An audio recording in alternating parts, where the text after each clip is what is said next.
So today I'm making a video on Crazy Horse Game by request from some weirdo who asked me to play it. And I say there's some weirdo because the game opens like this. What the fuck is going on? Yeah. Okay, so this video is going to be a very odd one, just like the game it's based around, because this isn't a first impressions video. I am borderline done with Crazy Horse Game.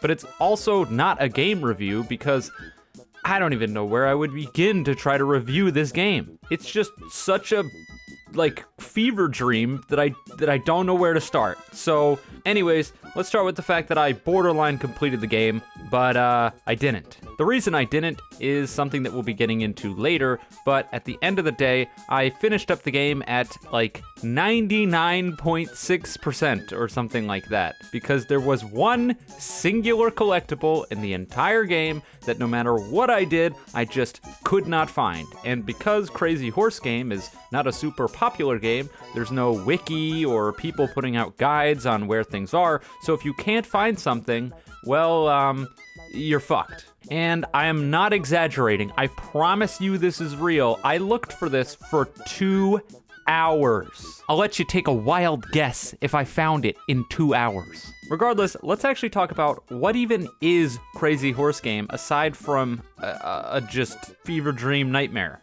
Well, you play as a two-legged horse who runs really fast. The baseline of this game is that it's a platformer, and surprisingly, a really, really good one at that. Seriously, this game is genuinely good despite how batshit crazy I'm sure it looks. So before we go on, I can say, without a doubt, yeah, this one's worth playing. For real, I'm not kidding. Now, as a platformer, like a lot of platformers on Roblox, this is a collectathon type game, not a level completion type game. Which is a shame because it feels like every single one of these games on Roblox is a collectathon, and I've said it a bajillion times that I'm not a huge collectathon guy, and yet I keep playing these stupid Roblox collectathons and smashing my head into a wall trying to get everything because I'm a sucker for 100% in games. And this is why I shouldn't play collectathons, because I spend 8 million years trying to get everything and then spend 2 hours looking for one damn thing.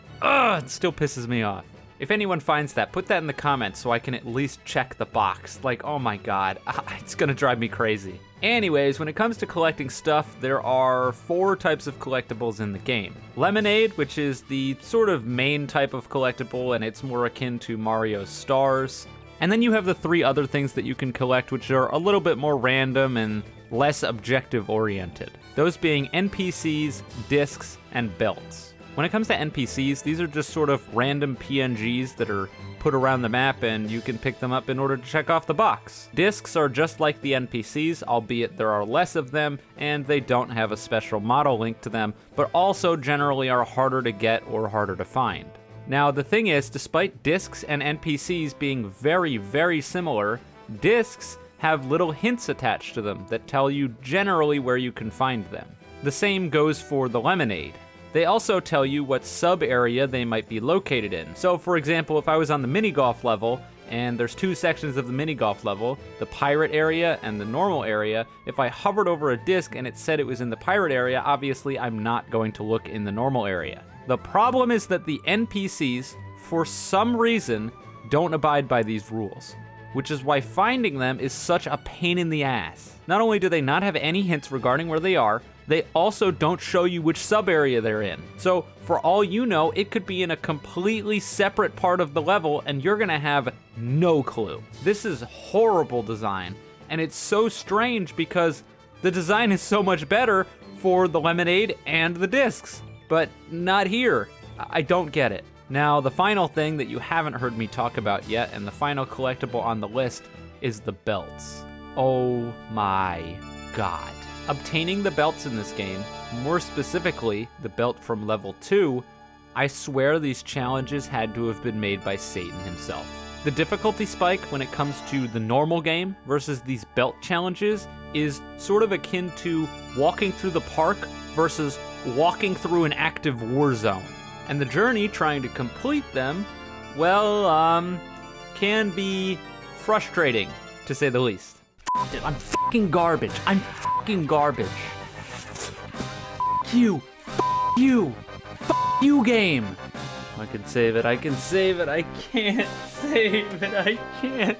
How am I so bad? How am I so bad? F this game. F this game. F this game. F this game. F this game. F this game. F this game. F this game. I don't understand. I don't get it. I don't fucking get it. Oh my god. Oh my god. Oh my god. No!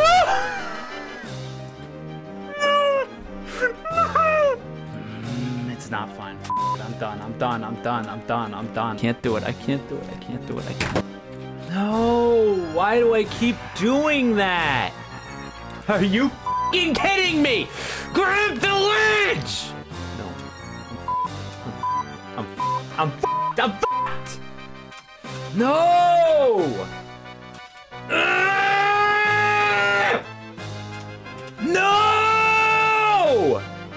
Fuck! Save it. No! Oh no! Nope, nope, no, no! No! Fuck! Now that being said, what comes with immense frustration when you actually complete the task is quite the opposite. I have to do this. I have to. I have to do this. I can do this. I can do this. I can do this. I can do this. I can do this. I'm good at video games, and I'm gonna kick this game's ass.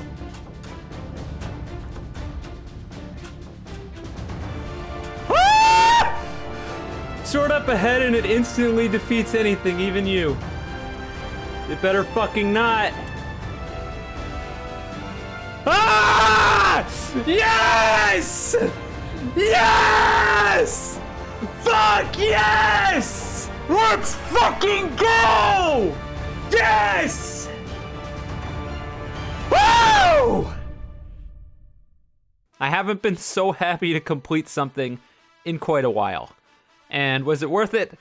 No, absolutely not. Of course it wasn't worth it. But I mean, at least I did it. There are 3 belt challenges. The first one isn't too difficult, albeit when you first get there, it will be, considering you won't be super used to the controls. The second one is straight from hell.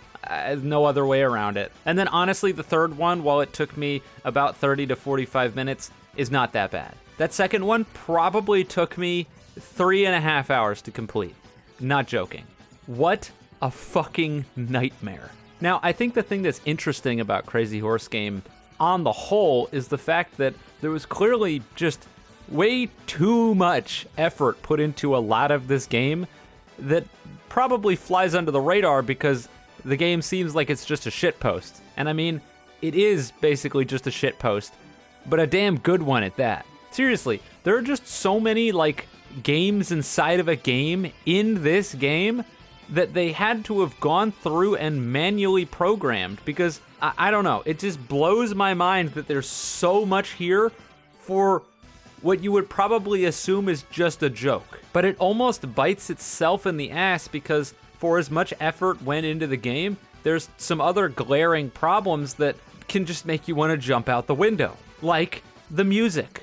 Good God, why? So there are a few different tracks that play while you're playing Crazy Horse Game, but unfortunately, the one that you hear right at the start plays for roughly half the game. Half the runtime of this game, including level 1 and level 2, involves one music track on loop the entire time.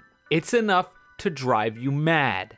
And it makes no sense because the third level in the game has a different track. So why are the levels 1 and 2 tracks the same and the third one different? Why didn't you just use a different music track for the second level so that way I don't hear the same stupid goddamn piano thing for 8 million years while I'm spending 3 hours on this goddamn level? Needless to say, there were several times where I turned off the music because, well, I want to avoid a headache. One thing that I haven't talked about quite yet is the controls of the game. And this is where I think they did a fantastic job because despite a lot of the games that I've played, this one is relatively unique. So of course you've got your standard movement keys and jump. And as for the total mechanics in this game, there's not that many, but the way that they use the mechanics is what makes it interesting and tricky. You're taught very early on in the game that you can slide by pressing the E or shift key, although in the tutorial it doesn't actually tell you what key to press as far as I could tell, which is kind of strange. It's in the description of the game, but I don't know why they didn't put it in the tutorial when it's supposed to be a tutorial. I got nothing.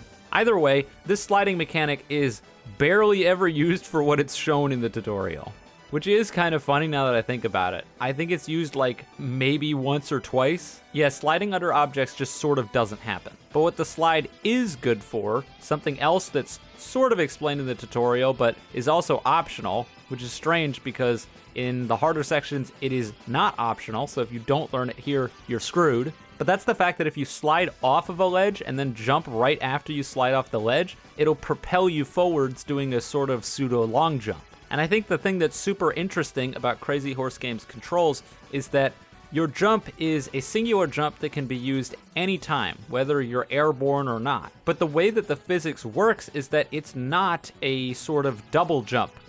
So while you can jump midair, if you do it while you're falling down, it will basically do nothing. What this ends up playing into is it makes it so that way if you're just barely off a platform and you jump, it will never eat your input. It can't.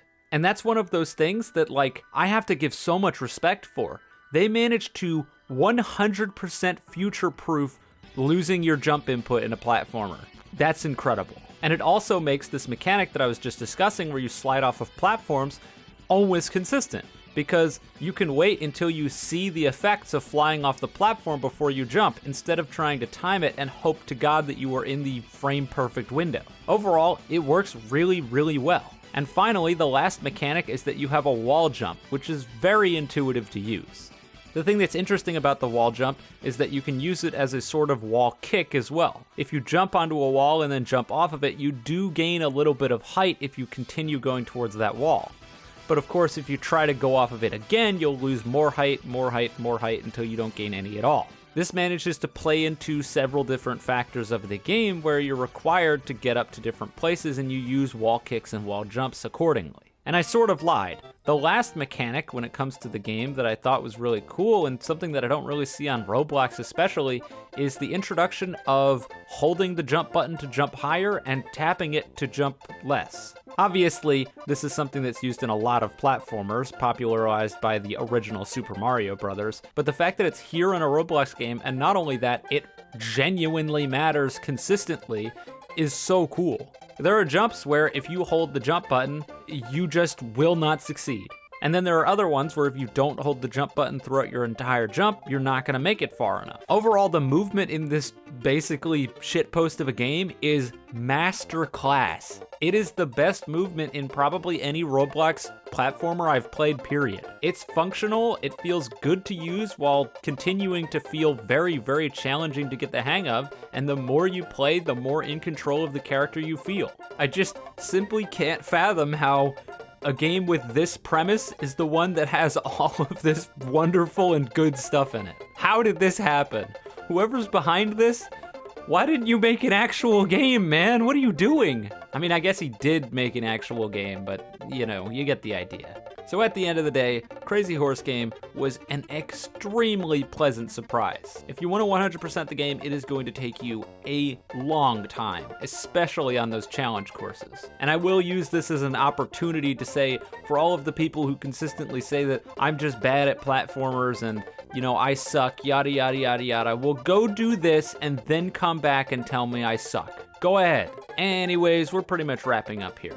If you want to play the game, of course, it'll be in the description. If you have anything to say about it, if you've maybe played it before, or you just have something to say in general, the comments are down below. Feel free to leave a like and subscribe if you enjoyed the video. If you didn't, don't. And with all that being said, have a wonderful day, night, wherever you are, and I'll see you guys next time.